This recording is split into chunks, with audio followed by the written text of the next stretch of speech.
Hello friends, welcome to Secret of Samayal. இன்னைக்கு நம்மளோட சேனல்ல நாம பார்க்க போறது ஒரு ஹெல்தியான ஒரு ரெசிபி அப்படினு சொல்லலாம். ஹெல்தியான ரொம்ப டேஸ்டியாவும் இருக்கும். இது ஒரு நார்த் இந்தியன் ரெசிபி. இதோட பேர் வந்துட்டு பர்வா கரேலா, அதாவது ஸ்டஃப்டு பாவக்காய். அதுதான் நம்ம இன்னைக்கு செய்ய போறோம். அவ்வளவா கசப்புலாம் இருக்காது. கண்டிப்பா ட்ரை பண்ணி பார்க்க வேண்டிய ஒரு ரெசிபி. வீடியோக்குள்ள போறதுக்கு முன்னாடி நீங்க என்னோட சேனலுக்கு இப்பதான் முதல் முறையா வரீங்கன்னா வீடியோ கீழே இருக்கிற சப்ஸ்கிரைப் பட்டனை மறக்காம பிரஸ் பண்ணிக்கோங்க. பக்கத்துல இருக்க நோட்டிபிகேஷன் பெல்லையும் மறக்காம கிளிக் பண்ணிக்கோங்க. அப்பதான் என்னோட ஃபியூச்சர் நோட்டிபிகேஷன்ஸ் உங்களுக்கு உடனே வந்து சேரும். சரி வாங்க, இப்போ இந்த டேஸ்டியான பர்வா கரேலா ஸ்டஃப்டு பாவக்காய் எப்படி செய்யலாம்னு பார்க்கலாம். இந்த மாதிரி பாவக்காய் வந்து குட்டியான பாவக்காவை எடுத்துக்கோங்க. நான் வந்துட்டு ஒரு 6 பாவக்காய் எடுத்து வச்சிருக்கேன். இப்போ இதுல இந்த காம்பு பகுதி 2 சைடும் லைட்டா கட் பண்ணிக்கோங்க.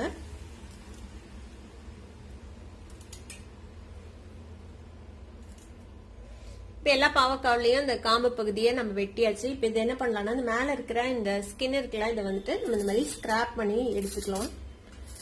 இந்த மாதிரி ஒரு ஸ்கிராப்பர் வச்சு பண்ணலாம், இல்ல கத்தி வச்சு நீங்க வந்துட்டு இந்த மாதிரி ஸ்கிராப் பண்ணிக்கோங்க. இதையும் நம்ம யூஸ் பண்ண போறோம், வேஸ்ட் பண்ண மாட்டோம். தோல் பகுதியை நல்லா சீவி எடுத்துக்கலாம்.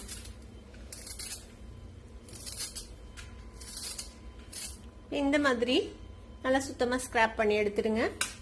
எல்லா பாவக்காவையும் இதே மாதிரி சீவிடலாம். இப்ப எல்லா பாவக்காவையும் இந்த மாதிரி நம்ம சீவி எடுத்தாச்சு, இந்த மேல இருக்கிற தோலை. இப்ப என்ன செய்யலாம்னா, இந்த பாவக்காவை லைட்டா இந்த மாதிரி ஓபன் பண்ணிக்கோங்க. ஒரு இடத்துல உள்ள இருக்கிற விதையெல்லாமும் நம்ம வந்துட்டு வெளில எடுக்க போறோம். விதை, அந்த பல்ப் எல்லாத்தையுமே. உள்ள இருக்கிற இந்த விதை, இந்த பல்ப் எல்லாம் இருக்குல்ல, ஒரு ஸ்பூன் வச்சு நம்ம இதை வெளில எடுத்துடலாம். இந்த விதையும் கூட பிஞ்சா இருக்கிற விதையெல்லாம் நம்ம வந்துட்டு யூஸ் பண்ணிக்கலாம் இந்த ஸ்டஃபிங்க்கு. ஒருவேளை பழுத்த மாதிரி இருந்தா மட்டும் ரிமூவ் பண்ணிடுங்க. ரொம்ப முத்துன மாதிரி இருந்தா மட்டும் ரிமூவ் பண்ணிடுங்க. பிஞ்சான விதையில நம்ம யூஸ் பண்ணிக்கலாம்.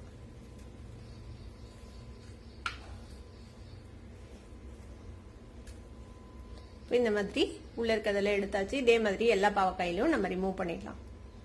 இப்ப எல்லா பாவக்காயிலையும் இந்த மாதிரி உள்ள இருக்கிற அந்த பல்ப்பு, அந்த விதை எல்லாம் நீக்கி வச்சாச்சு. இப்போ கொஞ்சம் நிறைய உப்பு எடுத்துக்கோங்க. ஒரு 1 டீஸ்பூன் அளவுக்கு உப்பு எடுத்து வச்சிருக்கேன். இப்ப இந்த உப்புல கொஞ்சம் உப்பு வந்துட்டு இந்த தோல், இந்த விதையெல்லாம் எடுத்து வச்சிருக்கோம்ல, அதுல சேர்த்திக்கலாம். சேர்த்தி நல்லா இந்த மாதிரி பரட்டி வச்சிடுங்க. இந்த மாதிரி உப்பு போட்டு ஊற வச்சு அதுக்கப்புறம் நம்ம வாஷ் பண்ணோம்னா இதுல இருக்கிற அந்த கசப்பு தன்மை வந்துட்டு போயிடும். மாதிரி நல்லா மிக்ஸ் பண்ணி ஒரு ஓரமா வச்சிடலாம். அதே மாதிரி இந்த பாவக்காலையும் நம்ம வந்துட்டு இந்த உப்பை வந்துட்டு நம்ம தடவி போறோம். உள் பகுதியில, மேல எல்லா பக்கமும் உப்பு வந்துட்டு நல்லா படுற மாதிரி தேய்ச்சி விட்டுருங்க. இது மாதிரி பண்றதுலயும் அந்த கசப்பு எடுக்கிறதுக்காக தான் செய்யறோம். இதுவும் இதே மாதிரி எல்லா பாவக்காலையும் நம்ம உப்பு தடவி வச்சிடலாம். இங்க நிறைய உப்பு போடலாம், ஏன்னா நம்ம இது எப்படியும் வாஷ் பண்ணிடுவோம். அதனால உப்பு உரைக்குமோ அப்படின்னு பயப்பட தேவையில்ல.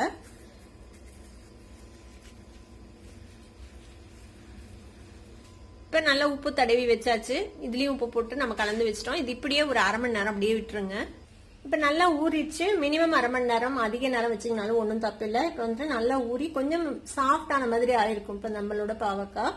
இப்ப இதை வந்து நல்லா வாஷ் பண்ணிக்க போறோம். இந்த மாதிரி தண்ணி எடுத்துக்கோங்க. தண்ணியில போட்டு நல்லா அந்த உப்பு எல்லாம் போக வாஷ் பண்ணி எடுத்துக்கலாம். இந்த மாதிரி நல்லா தண்ணி இல்லாம கொஞ்சம் ட்ரையா எடுத்துக்கோங்க. இது மாதிரி எல்லாத்தையும் நம்ம கிளீன் பண்ணி எடுத்துக்கலாம். இப்ப இதை நல்லா கழுவி எடுத்தாச்சு. இது தனியா வச்சுக்கலாம். இப்ப இந்த தோல், விதை எல்லாமே உப்பு போட்டு ஊற வச்சோம்ல, அதையுமே நம்ம நல்லா கழுவி எடுத்துக்கணும். அப்பதான் அதுல இருக்கிற கசப்பு தன்மை வந்து போகும். இதையும் நல்லா அந்த தண்ணியில வாஷ் பண்ணி வடிகட்டி எடுத்துக்கலாம்.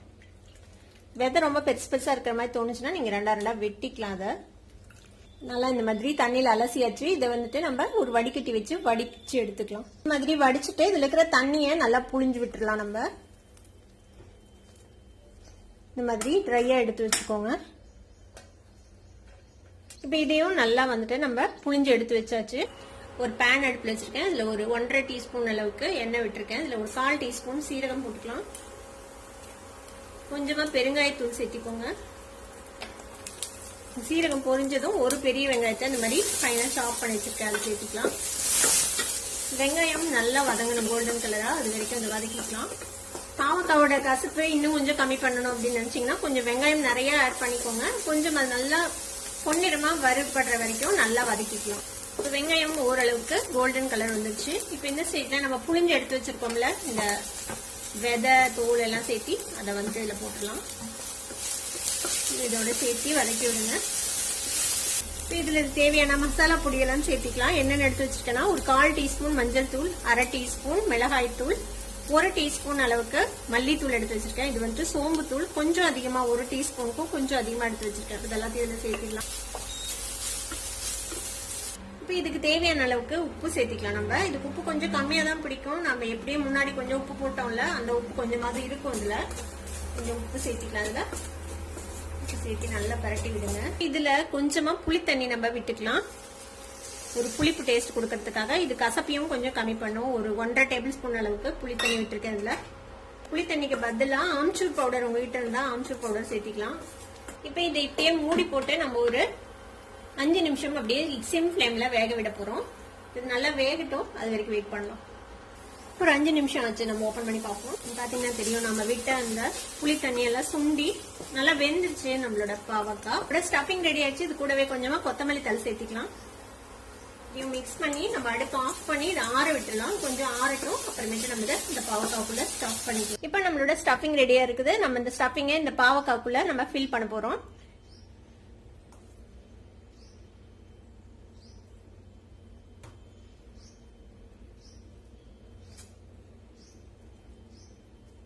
இந்த மாதிரி நல்லா ஃபில் பண்ணிடுங்க. இதை நீங்க வேணும்னா ஒரு நூல் வச்சு இதை கட்டிக்கலாம், இந்த இது வெளியில வராம இருக்கிறதுக்கு. இல்லைன்னா கொஞ்சம் கேர்ஃபுல்லா ஃப்ரை பண்ணணும், அவ்வளவுதான். இப்போ இந்த மாதிரி எல்லா பாவக்காயிலையும் நம்ம வந்துட்டு ஃபில் பண்ணிடலாம்.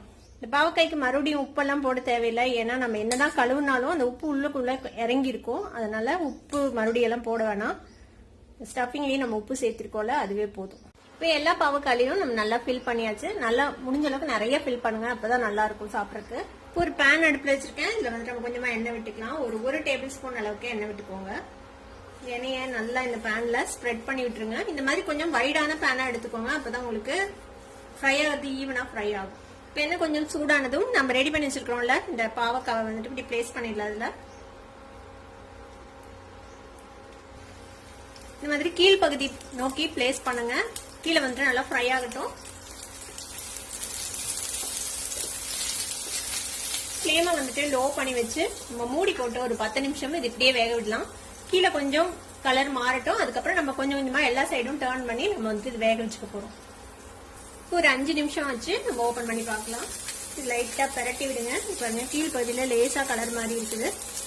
இது மாதிரியே எல்லா பக்கமும் நம்ம பரட்டி இதை வந்துட்டு எல்லா சைடும் ஈவனா ஃப்ரை ஆகிற மாதிரி ஃப்ரை பண்ணிட்டு போறோம். இதுல வந்துட்டு அந்த ஸ்டஃபிங் வந்து சரியா போச்சு இதுக்குள்ள ஃபில் பண்றதுக்கு. ஒருவேளை உங்களுக்கு ஸ்டஃபிங் மிச்சம் இருந்துச்சுன்னா இது ஓரளவுக்கு ஃப்ரை ஆனதுக்கு அப்புறம் இந்த இதுக்குள்ளேயே அந்த ஸ்டஃபிங்கையும் போட்டு லேசா கொஞ்சம் பரட்டி எடுத்தீங்கன்னா அதுவும் நல்லா இருக்கும். இப்ப திருப்பி மூடி வச்சு திருப்பி இன்னொரு 5 நிமிஷம் நல்லா வேகட்டும் அந்த சைடு. இப்ப இன்னொரு 5 நிமிஷம் ஆச்சு. நம்ம ஓபன் பண்ணலாம். மாதிரி அந்த இன்னொரு சைடு ஃப்ரை ஆகாத இருக்கிற இன்னொரு சைடும் பரட்டி விட்டு நம்ம அப்படியே ஃப்ரை பண்ணிக்கலாம். கொஞ்சம் பொறுமையா ஃப்ரை பண்ணி எடுக்கணும், அப்பதான் வந்துட்டு நல்லா இருக்கும். நல்லா கிறிஸ்பியா ஃப்ரை ஆகணும், அப்பதான் நல்லா இருக்கும். இது மாதிரி எல்லா சைடும் பரட்டி விட்டு ஃப்ரை பண்ணிக்கோங்க. இப்ப இந்த கிரீனா இருக்கிற எல்லா சைடும் நல்லா ப்ரௌன் ஆகணும், அது வரைக்கும் நம்ம ஃப்ரை பண்ணிக்கணும். திருப்பியும் மூடி வச்சிடலாம். கிட்டத்தட்ட ஒரு 1/4 மணி நேரம் வெந்திருக்கு. நம்ம ஓபன் பண்ணி பார்க்கலாம். பாருங்க, பாத்தீங்கன்னா தெரியும் எல்லா பக்கமும் ஈவனா ப்ரௌன் கலர் ஆயிடுச்சு. இது குக் ஆயிடுச்சா அப்படின்னு எப்படி தெரியும்னா, இந்த மாதிரி ஒரு டூத் பிக்கோ இல்லைன்னா கத்தியோ வச்சு இந்த மாதிரி குத்தி பாருங்க. ஈஸியா உள்ள போச்சு. நாங்க பாருங்க வெந்துருச்சு, அதனால ஈஸியா உள்ள போகுது. இப்போ நல்லா வெந்துச்சு. ரொம்ப தீய விட்டுறக்கூடாது, நல்லா இருக்காது, அப்புறம் தீஞ்ச மாதிரி ஆயிடும். அவ்வளவுதான், நம்மளோட ஸ்டஃப்டு பாவக்காய் ரெடி ஆயிடுச்சு. அடுப்பு ஆஃப் பண்ணிடலாம். ஸ்டஃப்டு பாவக்காய் இப்ப ரெடி ஆயிடுச்சு. இதை வந்துட்டு ஒரு சைட் டிஷ் மாதிரி ஒரு பொரியலுக்கு பதிலாக நீங்க வச்சு சாப்பிடலாம். கண்டிப்பா ட்ரை பண்ணி பாருங்க. ட்ரை பண்ணி பார்த்துட்டு எப்படி இருந்தது அப்படின்னு கமெண்ட்ஸ்ல ஃபீட்பேக் கொடுங்க. இந்த வீடியோ உங்களுக்கு பிடிச்சிருந்ததுன்னா சப்ஸ்கிரைப் பண்ணுங்க, பக்கத்துல இருக்க பெல் ஐகானை கிளிக் பண்ணுங்க. அப்பதான் ஃபியூச்சர் நோட்டிபிகேஷன்ஸ் உங்களுக்கு உடனே வந்து சேரும். லைக் பண்ணுங்க, ஷேர் பண்ணுங்க. தேங்க்யூ ஃபார் வாட்சிங் வீடியோ வியூவர்ஸ். Bye by.